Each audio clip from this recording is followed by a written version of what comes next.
ब्रह्मार्पणं ब्रह्महविः ब्रह्माग्नौ ब्रह्मणाहुतं ब्रह्मैव तेन गन्तव्यं ब्रह्मकर्म समाधिना आ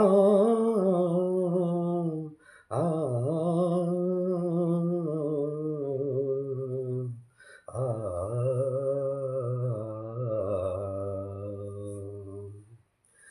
యజ్ఞపాత్రము బ్రహ్మము, హోమద్రవ్యము బ్రహ్మము, అగ్ని బ్రహ్మము, హోమము చేయువాడు బ్రహ్మము. బ్రహ్మకర్మ సమాధి చేత పొందనగు ఫలము కూడా బ్రహ్మమనియే తలంచవలెను. అనే ఈ శ్లోకం ఎంత క్లియర్‌గా ఉందో చూడండి. ఇలాంటి శ్లోకాస్ నాకు అదే విధంగా వస్తాయి.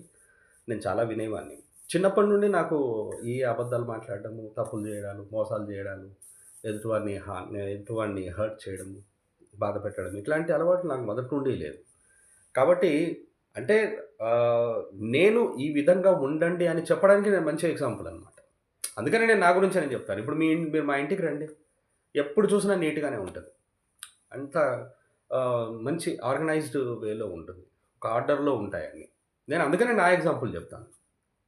కొంతమందేమొచ్చి మీ ఎగ్జాంపుల్ ఎందుకు చెప్తారండి? మరి నేను ఎవరి ఎగ్జాంపుల్ చెప్పాలి? వివేకానంద ఎగ్జాంపుల్ చెప్పాలా? రామకృష్ణ పరమహంస ఎగ్జాంపుల్ చెప్పాలా? దయానంద సరస్వతి ఎగ్జాంపుల్ చెప్పాలా?